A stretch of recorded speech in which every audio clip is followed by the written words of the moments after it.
Hi, everybody. Jean Humbrecht with Humbrecht Law here, criminal and traffic defense attorney in Manassas, Virginia. We are bringing you our new Facebook Live today, and we have a very special guest for our webinar, Gresham Harkless. You may have seen him on a previous Facebook Live talking about all of the things he does with his company and social media and digital marketing and all of that fun stuff. But today, Gresham is going to be speaking to us specifically about this course that he has created for business owners. You are a media company, all about how to figure out how who your target audience is and how to market to them. So before I turn it over to Gresham, I'm just going to invite everybody to leave a message in the comments. Let us know where you're checking in from today. If you have any questions about anything that Gresham says, please feel free to put them in the comments and we'll try to get to them. And give us a thumbs up or a like or a wow, or share this if you like this video. So with that, Gresham, I'm going to turn it over to you. Can you tell everybody just a little bit about who you are and what is you are a media company? Yes, Jane, thank you so much again. It's great always to be on your platforms. And basically, I'm from the Washington, D.C. area. I grew up in Woodbridge. I'm here now in Alexandria.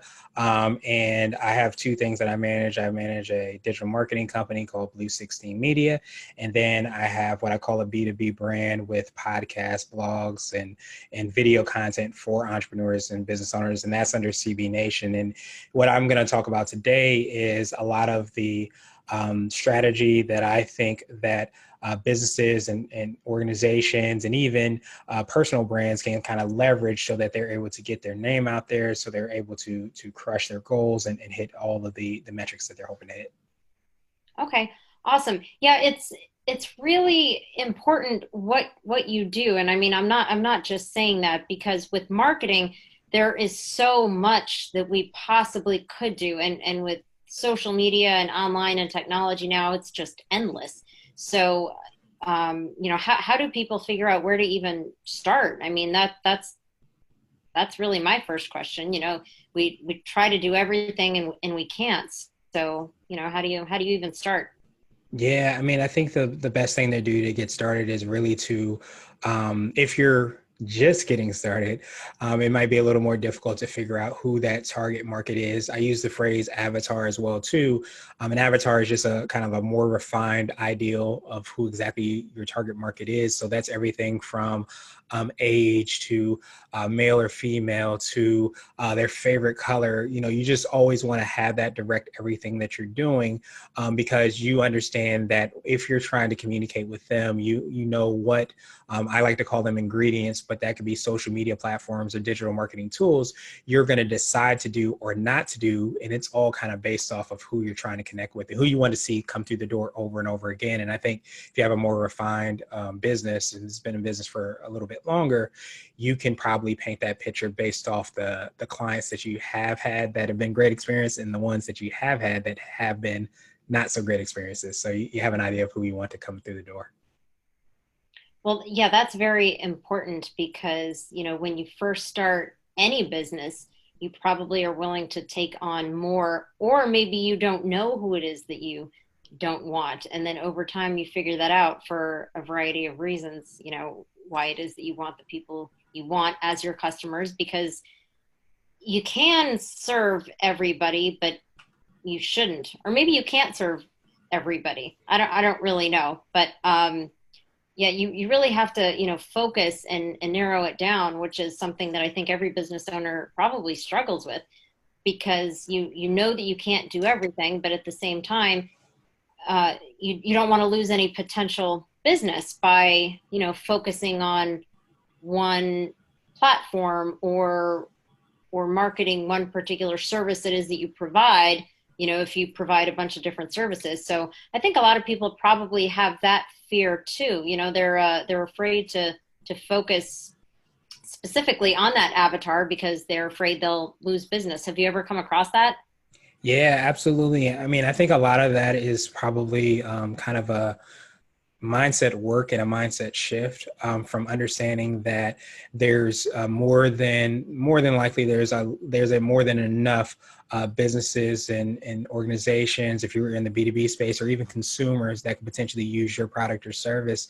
And I think that understanding that, and once we start to understand that, then that allows us to kind of take a step back and not try to market and serve everybody, but try to market and serve the true people for why we created our product or service, or whatever that widget that we created. And I think when we start to have that mindset shift and that change, that allows us to really take the steps that are necessary in order to not just, really reach out to clients, but really excel at what it is that we're doing. Because I think as noisy as it is, with, the different platforms, the people that are pulling, for our attention, you really can break through the noise by being really excellent. And one of the things that you should do in order to be excellent is really to hone in on a platform or two that really allows you the opportunity to do that. Okay.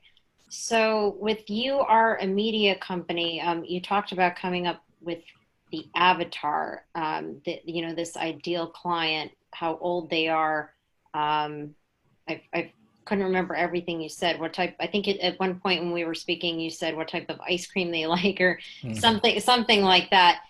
How does one figure out who that is? I mean, you think back to, previous clients that you enjoyed working with, you might not know everything about them. I mean, their age, their job, but, beyond that, you might not know. So how do you figure that out? Is that the person, is that you? Are you the avatar because you want to work with people like you? How do you figure out who that is? Yeah, I mean, I really think you have to continue. I think first of all, you understand that it's the definition and the way that you explain your avatar is never ending.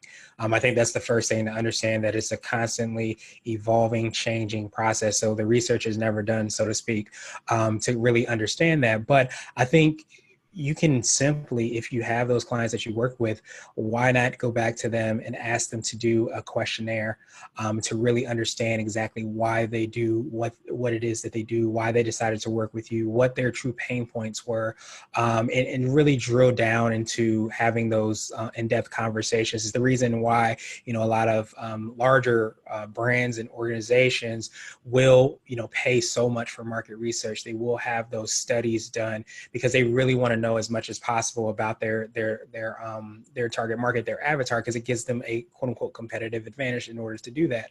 So I think as an organization, as a business, you can do that exact same thing by just doing a survey and really just looking into what exactly your target client is doing. But I think you also should understand as well is that there's loads of resources that allow you to really understand more and more about your industry, where your industry is going, understanding different trends.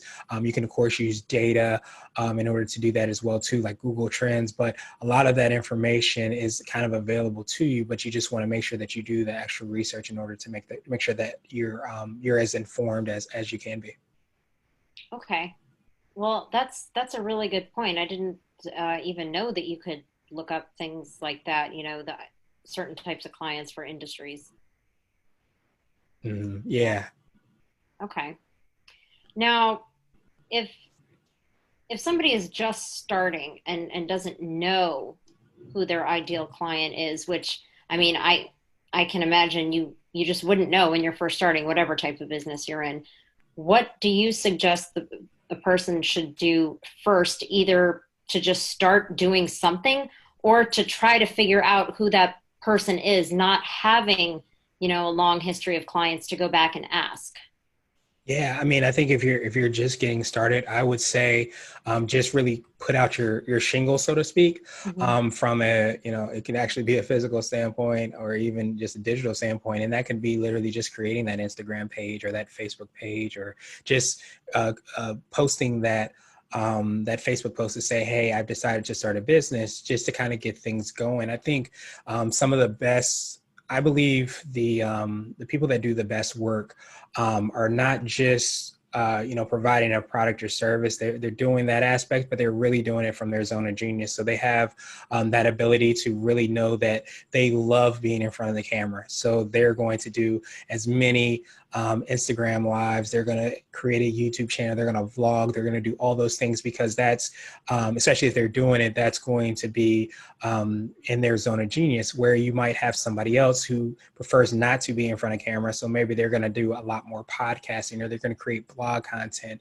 So I think that would be the best step. Is, I would say, start where you are and just start to really pay attention to having that activity, and also making sure that you couple that activity with the data to kind of back it up. And it's not necessarily that you're looking at the data. It's not necessarily that you're looking at the analytics or how many views that you're getting to make a decision right there. But when you, a year down the line, have a lot more clarity about your target market, you can use that data to further cement the decisions that you make, or the decisions that you decide not to make, because you can say, hey, the data backs up X, Y, and Z. The data shows me that most of the people that visit my site are on, mobile devices, and they spend twice as much time on the website than they do if they aren't there. So maybe you understand that I'm going to try to do maybe Instagram advertising, because that's more of a native mobile platform, because that's where my users are. So it's all in getting that data, not necessarily to make that decision today, but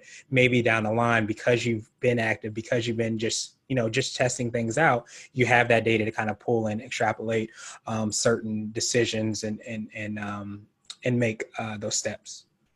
Okay. Yeah, that's actually a really good point, that, even if you don't have a clear vision of who your target market is, or, well, maybe a clear vision of where you want to be, which you should have, but at least to get started, because then when you get started, you can see what's working, and, like you said, stick to things you like. If you like being in front of the camera, try that, because the camera might not work for everybody.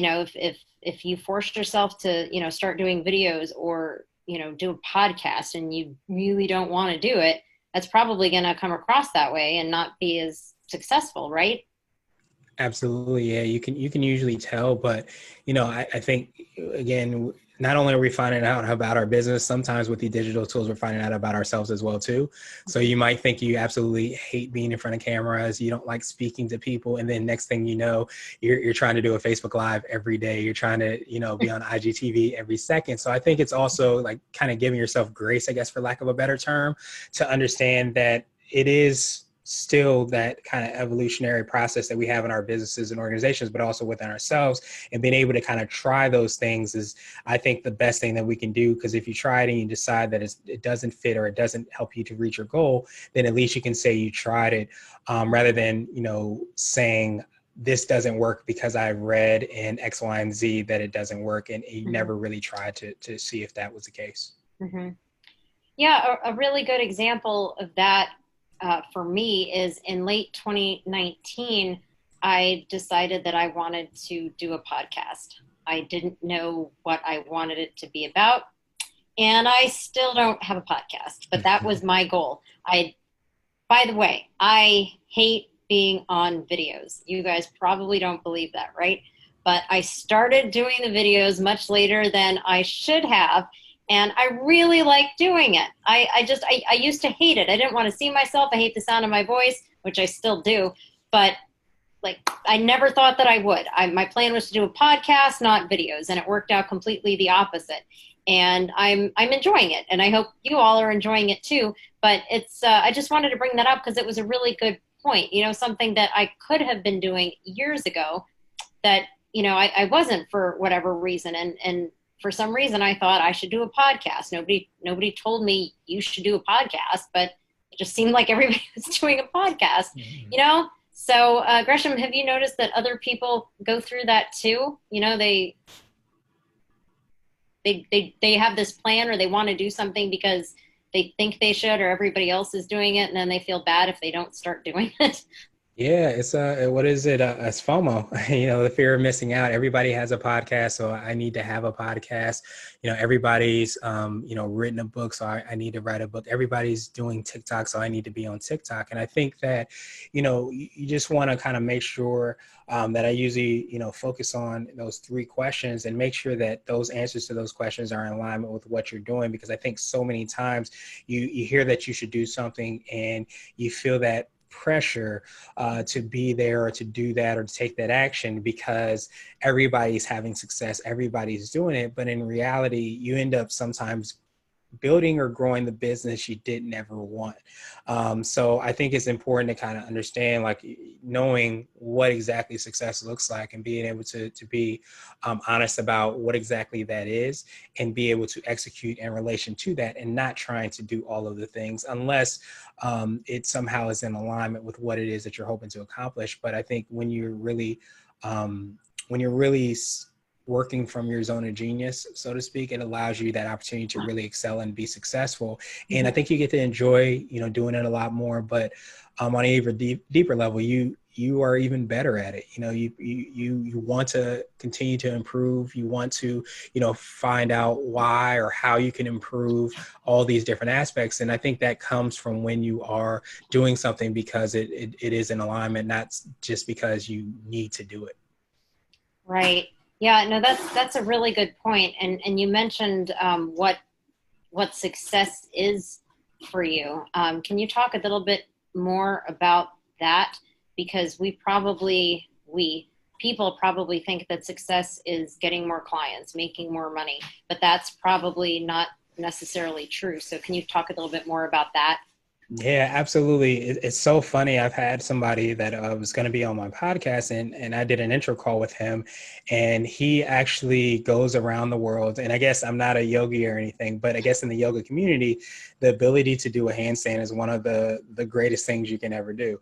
So this guy has perfected the art of doing handstands. So he actually travels the world and he helps yogis and people that own yoga studios do handstands. So the reason that I bring all that up is because that is how he defines success. He didn't define success by necessarily the bottom line. He defined success by how he wanted to live his life.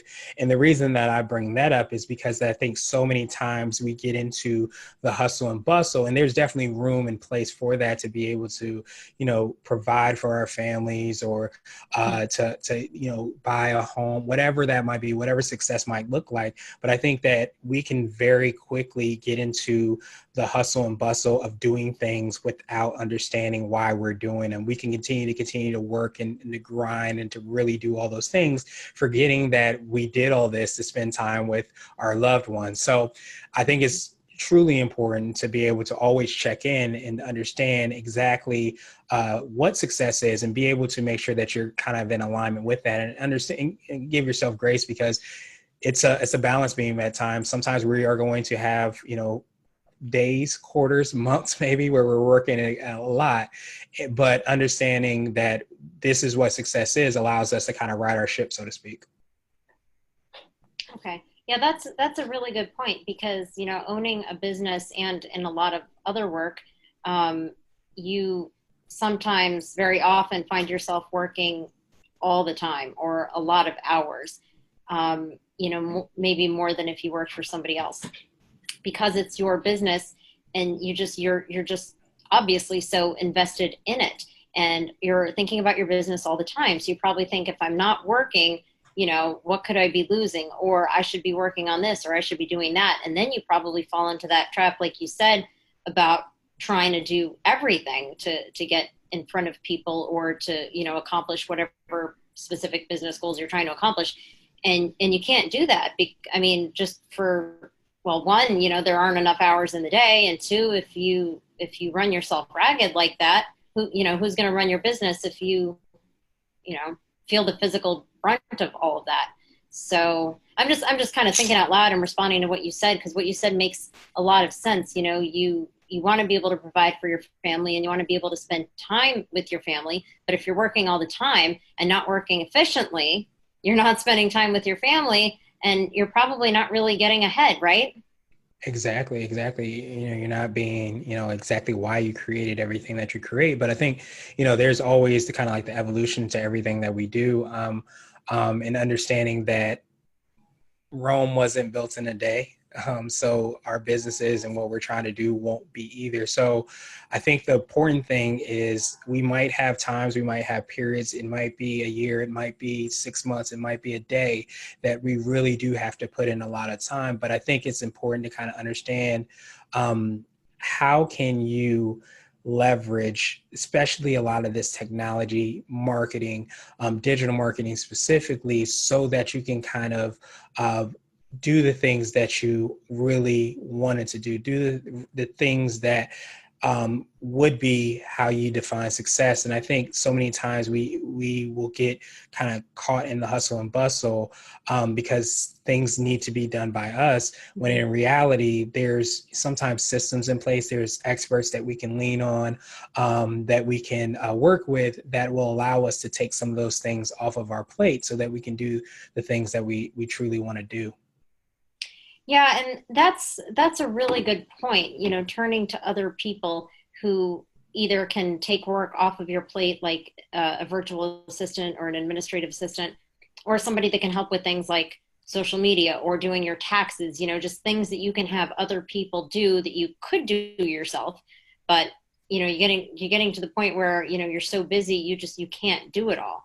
And and when you first start out, a lot of us, don't have the extra money to hire those people to, I mean, for really to do anything. And as you grow and as you get more clients and as you make more money, the more you grow and the more business you have coming in, the more help you need. And then you get to the point where you have to turn to somebody for something, whether it's an assistant, whether it's somebody to take something off your plate. And I'm saying that because I went through it, and it was a really difficult struggle. At first, you don't have the money. And when you finally have money, you don't want to spend it. And when you decide that you need to spend it, you want to spend it the right way, because you just cannot do everything yourself. So I think it was everybody can probably relate to that who's been in business, regardless of how many years it is. As you get going into it, you just cannot do everything yourself. So recognizing, when to delegate is very important too. And probably should that be one of the goals? Should that be, in somebody's success plan, when to delegate? Yeah, it's so funny. I was talking with someone, and I think that a lot of times we especially if you bootstrap your business, I've gone through it as well too, where it becomes a struggle to try to do all of the things and try to manage and keep all the trains on track and all of those things. I think that a lot of times on the opposite end, if we are able to delegate and we're able to delegate successfully, sometimes we can beat ourselves up because we're taking a vacation, and sometimes if and when I talked about the mindset shift, often we think that taking a vacation, we might be cheating ourselves or we might beat ourselves up about that. But in reality, that is a sign of health if we change our mindset. If the ability to be able to delegate, to be able, whether it's an hour or if it's 40 hours a week, just the ability to be able to do that is definitely showing the progression of the business, the progression of who we are in our development. And I think the one of the most difficult things that we as business owners have to kind of work through and figure out is what exactly to delegate and when. And that is often the balance beam that is the biggest struggle, because there's a book called The One Thing, and I believe Gary Keller wrote. It's one of my absolute favorite books that changed my whole perspective on focus. And the whole entire thesis of the book is, what's the one thing that by doing it, everything else is easier or unnecessary. So the idea is that not that it's that you focus on one thing, but what happens is you start out with a small domino, and that's that one thing that you're going to do. And what you see is that each domino gets larger and larger. So as we're trying to do these grand things in our business and our organizations, it's not that we're focusing on one thing because we can only do one thing for the rest of our lives. It's just because that one thing provides so much momentum that not only do we have impact on that small domino, but that domino that's 40 times the size, that's 5 years down the line, will fall because we really focus our time and efforts. And that's from a delegation standpoint, especially, we have to understand what are the one things in our business and our organization that really move the needle forward. And what are those things that maybe it might be chaotic before that person brings on, we bring that person on. But when we are bringing that person on, we know that these are our one things. These are the things that have actually moved the needle forward. That's a really good point and an interesting analogy. So how would you suggest that people know when it's a good time to bring someone on, if you can even answer that question? Yeah, I mean, I think there's a lot of value in bootstrapping things and doing all the things in the beginning.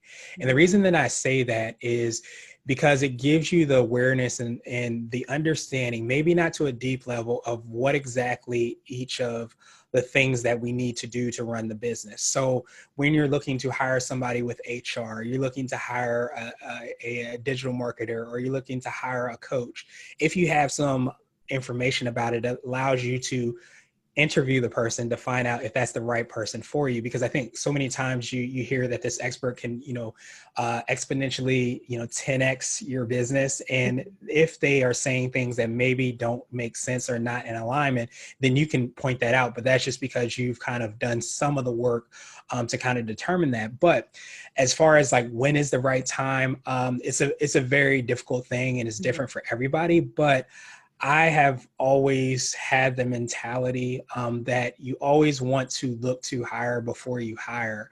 And you don't have to hire an employee from day one. You can hire, as you mentioned, a virtual assistant. So if it's somebody that's just doing, a couple hours a week, you get to, for one, practice on that delegation piece, which some of us, by some of us, I probably mean myself, sometimes struggle with. But in reality, it allows you to kind of work that muscle out, understand that you can't really we can't make the impact we hope to have by doing all of the things. So just understanding that aspect. And I think if you get in the practice of doing that, not only do you get to hire people that maybe aren't necessarily employees, but still give you that opportunity to kind of delegate, to get things done that maybe aren't those kind of domino pushing things that we need to ultimately focus on. Mhm. Yeah, that's a really good point, because getting to those big dominoes, we can't get there if we're doing everything else ourselves, because we'll never get to that first domino to start pushing them over, right? Mm-hmm. Yeah. Absolutely. Yeah, because you spend so much, you get to a point where you spend so much time doing administrative stuff, or stuff that's not, what you or what your full-time job is. And that's probably the point where you should think about hiring some sort of help, whatever that help is. That's just my 2 cents. But yeah, it's a really hard decision to make. And when you first start out, you think you're never going to be there. And then it kind of snowballs, and then you find yourself in that situation. You need to make some decisions, and you need to make some intelligent and informed decisions. So what you said makes a lot of sense. Having done everything yourself, you can figure out if hiring a coach is the right option for you to pursue, or hiring somebody to do your social media because you've done your own social media, or giving the work on your website over to somebody else, because you've done it. And yeah, so it makes a lot of sense. And a lot of people do have to do everything in the beginning, I'm sure. But and it feels overwhelming, but it probably does help the decisions later on, because they know, what you like. Like I would know what things I like doing, what I don't like doing, so I could hand over something I don't like doing to somebody else. I mean, I like doing social media, so but I might hand over things like, my taxes to an accountant to do. I mean, that's just an example. I could do them myself, and I have, but it gets to a point where you have to let something go. Yeah, absolutely. And I mean, I think that there's someone who I had on my show and in a book called The Company of One, and there's this growing kind of revolution of people that have $1 million businesses with no employees. So outside of themselves, of course. But the reality is that if we look at delegation in a different way, sometimes we see delegation as a person, but delegation can be so many different things. It could be scheduling your social media on different platforms like Hootsuite or Mm-hmm. all of these things. That is saving you time. So it's not a person, so to speak, but because the technology is there, that is delegation. So understanding like there's a lot of technology for, you were talking about accounting. So maybe you sync all of your bank accounts and your credit card through a invoicing software or QuickBooks. So now the bookkeeping aspect is a lot more taken care of than it would have been than you hiring a bookkeeper. So I think with the wave and so much technology, as I mentioned, there's so many more and smaller, more nimble companies and organizations, but it's because the delegation is from a technology standpoint, but also from other businesses that focus on certain niches, and allows us to kind of still be kind of lean and mean, Mm-hmm. while, being able to kind of delegate it and still reach the goals. Mm-hmm.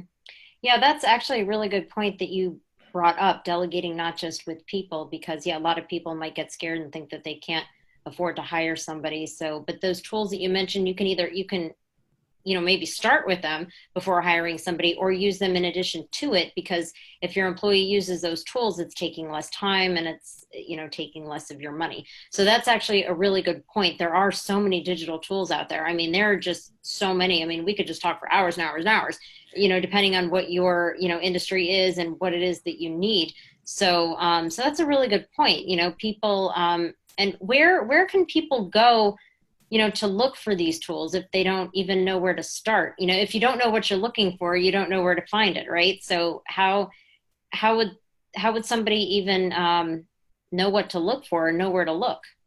Yeah, I mean, I think that if you get an idea of like what your pain point is, or I think maybe sometimes we don't realize like how much time we're spending on certain things. So I think the first thing you probably want to do is do like a time inventory, and there's certain kind of tips or certain tools that you can use to kind of clock your time to see how it's being spent. And then I think you look to see what can potentially save you more time. On my podcast, I actually ask for every guest for a CEO hack. And a CEO hack is like an app, a book, or a habit that you have, but it's something that makes you more effective and efficient. And the reason I ask that is because I always want to know what are the latest efficiency hacks. So I've actually compiled a lot of those hacks on a site called ceohacks.co. And the reason for that is because depending on if you're looking for something to help out with your social media, you can look and see what each of the different hacks are. But kind of going back to what I talked to in the very beginning, you can easily drown in hacks and downloading this app and doing all those things if you haven't really done that work in the beginning. Same thing I talk about from a marketing standpoint. If you don't know that I'm spending 30 hours a week on social media, maybe you don't realize that that's something I need to kind of shore up, and I need to look at my systems. But if you go into, the site, you can see all these things. You might just like, I want to do this, I want to do that, I want that, I want this, but that's not really helping you move the needle forward. So I think the first step is, before even looking at those things, is really to understand like where are those efficiencies happening. Of course, there's experts and gurus as well that can help you out with that. But I think that one of the best things in the place that I would start is just really documenting and looking at that time and how it's being spent. That is a really good point. I mean, it sounds so simple, but we all of us that own businesses know how quickly time gets away from you, and you have these things you want to do, or you get interrupted, and you have to put out fires and things happen. But then when you actually look back on the amount of time that you spend on something, it's like, where did the time go? Yeah. And should I have spent all this time on this? I mean, whatever this is for you, I think we can all relate to that. Yeah, absolutely. And that's one of the most precious resources for everybody. And I think that's the thing we try to leverage as much as possible. I think I sometimes say it's not the number of hours we have, because we all have 24. It's how you leverage them, Hmm. and being able to kind of leverage them as efficiently as possible is really the key in the name of the game. Yeah, that's a really good point. But Gresham, you actually brought something up that made me want to ask you a question. What is your CEO hack? What is one hack that you have that helps save you time or resources? Yeah, so for me, I have a team of contractors, and we have different projects that we work on, even the podcast itself. And I put everything as much as possible in this tool called Basecamp. And Basecamp is project management software. What it's done for me is, like, I think when we connected, Gene, I talked about how I did a lot of networking, and I would be out and about, during the day.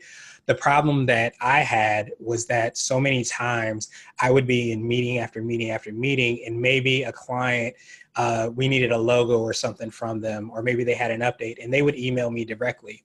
The problem was that email was stuck in my inbox until I was able to forward. And when having, different team members that are working at different times, it can get really, really, you lose efficiency, because you get an email, by the time you forward it, they're done. So you kind of lose that efficiency. So the reason I use Basecamp is because it's kind of essentially like a file, a digital file for each of the clients, each of the projects that we work on. And it allows us to basically correspond with clients back and forth. I can add different team members in different projects, but it allows us to kind of stay on the same page. We can put tasks within each Basecamp. So like, I've even, like, from a SEO standpoint, I've broken down like all of the integral things we need for each task. So like every time we have a new SEO client, we have those steps that need to be taken on each task. And so every member on the team can see that we have the same kind of workflow. And so that allows us to kind of stay on the same page. But what really was the thing that you always hear about, but sometimes we never do, is how do I take all this stuff, all this knowledge, all these steps that are in my head, and document them so that everybody knows it, so that I can take myself out of the business and not work in the business, but work on the business. And I think that was one of the biggest things that was a huge game changer for me. And if I can give you one more, I would say my scheduling link, because being able to kind of have not have the back and forth, and be able to send a link and say, hey, let's coordinate, and hop on a call this time, has definitely been a huge time saver too. Mm-hmm. Yeah, actually, since the last time you and I really sat down and talked, I got a scheduling link myself, which I never wanted to do. I'm like, that's silly. How is it going to know? What if somebody books something and I have this other thing that came up? But it really is so easy, and it connects to your, Gmail, Google Calendar, whatever it is that you're using. And it won't let somebody schedule something if I have something else in there. So I couldn't wrap my head around it at first, but once I figured out how to use it, which I don't know why it took me so long, it was great. Like the back and forth with the emails. That's one thing you don't realize how much time you spend on, or you send an email and the person responds a week later, and then you're not available that time anymore. Right. And then you have to apologize and say, sorry, that's not going to work. So, yeah, that's a really good one. I have a case management software system that I use too. Again, I didn't think I needed it. I didn't really want to spend the money, but I am so glad that I did, because for me, the particular system that I chose, it works. I think it's user friendly. It can generate documents for me. Being an attorney, I have to do that a lot. So I guess my point, there are so many tools for different industries, but the basic things that they do are the same, right? It's organizing work, it's automating work, it's, having your schedule already connected to your calendar, so you don't have to worry about all that back and forth. Yeah, those are some good points. Yeah, it's extremely powerful. I should just do a webinar sometime with you, Gresham, about all of your hacks. Yeah, that would be a long one. I know Gresham has so much useful information, and I go to the website from time to time and check some stuff out. There's so much good stuff on there. But I just wanted to ask you a little bit more. So, we talked about finding out, I'm just looking at my notes because I was taking a lot of notes, your avatar, who your ideal client is, and then your goals for your business, and then what success is to you. Is that an accurate way to sum up what your media company is? Yeah, absolutely. I think those are the first three steps that you really figure out what exactly you're going to do. So you answer those questions before you even think about, how am I going to design my website? What social media platforms am I going to be on? And then you really go through each of the 6 steps that I usually kind of touch on.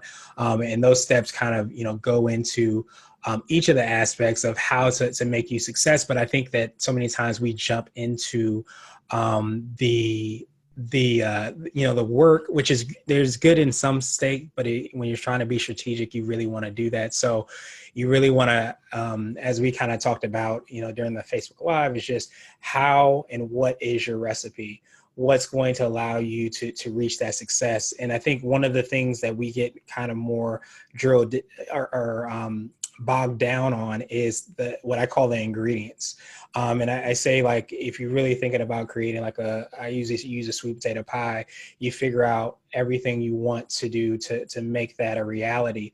And when we go to the grocery store, we don't want to get everything that is out there to put in our sweet potato pie. We want to get those essential ingredients. So the same thing for our digital marketing. We don't want to use all of everything that we find or that we see or that has come out in order to reach our goals. We want to use those integral ones to those 3 questions that we ask in the very beginning. But, you go through those steps, you can go through those 6 steps.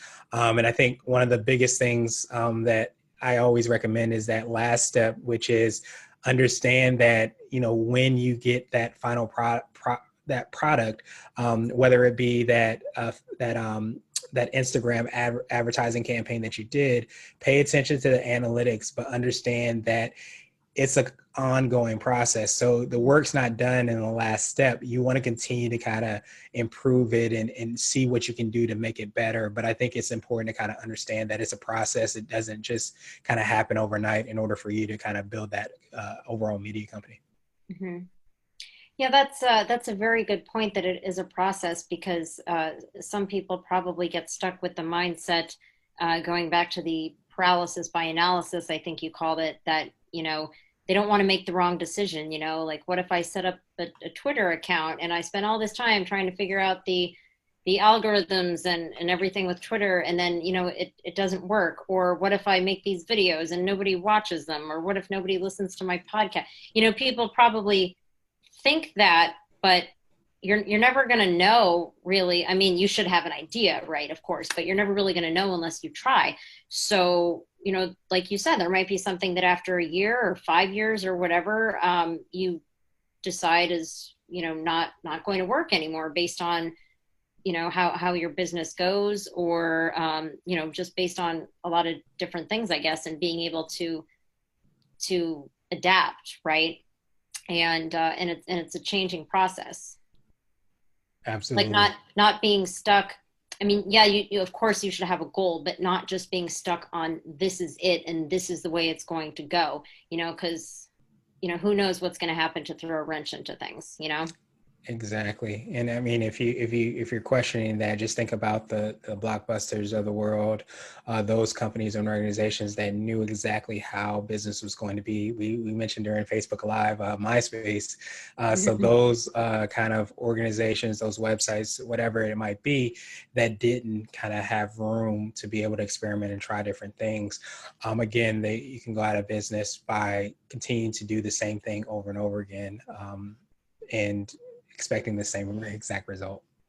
Yeah, don't they say, wasn't it Einstein that said doing the same thing over and over again, expecting a different result is the definition of Definition of insanity? insanity. Yeah. Mm-hmm. Exactly. Yeah. Exactly.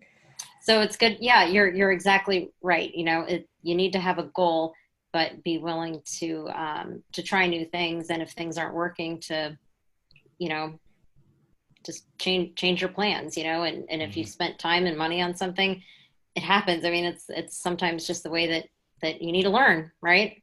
Exactly. Yeah, and that's the biggest thing is one of I think the biggest things I wish that I knew when I was younger, or when I started my business, is that some of the most successful businesses and organizations, they fail their way to success, so to speak, and they try different things. Everything didn't work, but they continue to kind of iterate, they continue to kind of change, and without that feedback, without that data, they wouldn't have been successful. So I think that a lot of times, I don't know if you've heard of Sarah Blakely, who started Spanx. Oh yeah. Hmm. Yeah, she said that, and this story is phenomenal. It's her dad used to always give her a high five every day. He would ask her what things have you failed at today? And if she didn't fail at anything, he would actually be sad at that.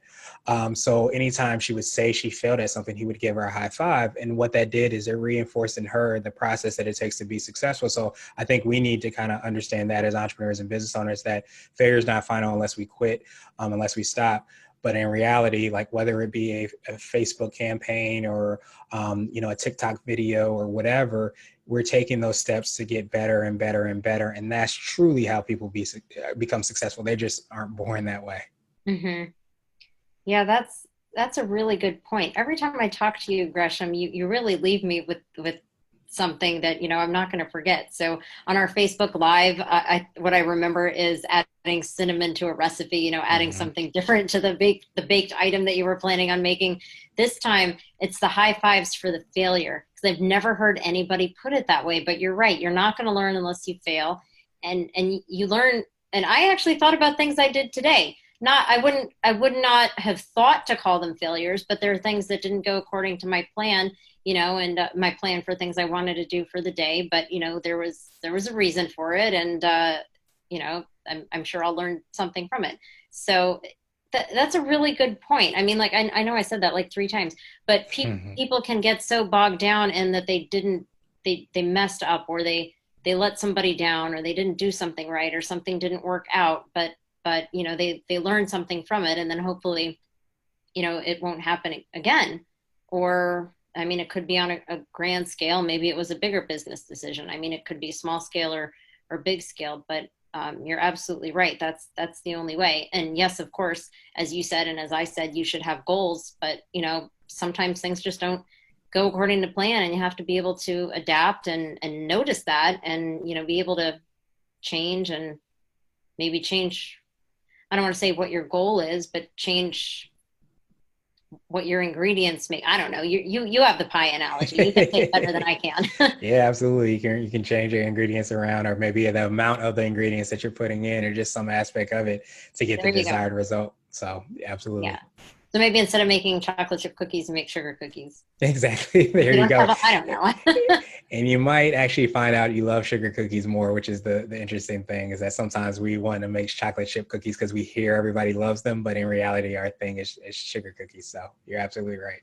That is a very good point. That is a very Mhm. good point. No, we touched on so many different things. And as I said before, if you guys have any questions, feel free to type them in the comments. And if we can't get to them now, we'll definitely, respond in writing, and you can reach out to Gresham as well. But is there anything else that you want to say to everybody? I mean, we touched on so many things.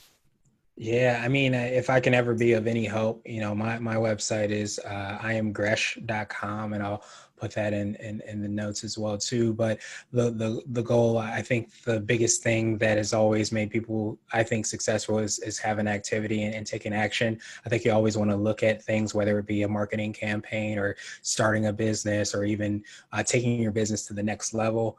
That action is really where it's at. So I think if we look at those things, we pay attention to those, and figure out how to kind of disrupt ourselves, that can really create the chain of action and the results that we're ultimately hoping for.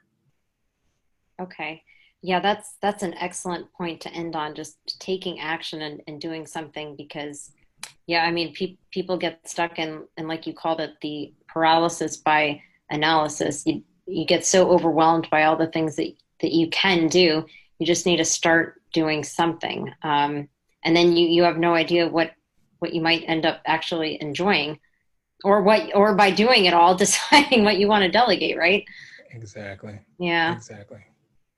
All right. Well, Gresham, thank you so much for joining me again. I really learned so much on this webinar. I hope everybody out there watching did too. Well, I'm sure that they did. So if you missed the live webinar, you can always go back and watch the replay.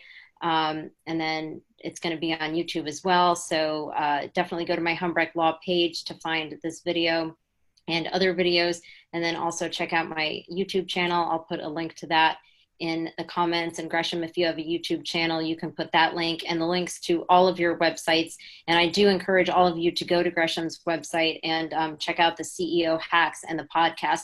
There's so much useful information on there. Gresham is really a wealth of knowledge. You could just spend all day reading through that website. So thank you again, Gresham, very much for joining me today. And I look forward to talking with you soon. Me too. Thank you, Gina. I appreciate you. Have a good day. You too. Bye. Bye.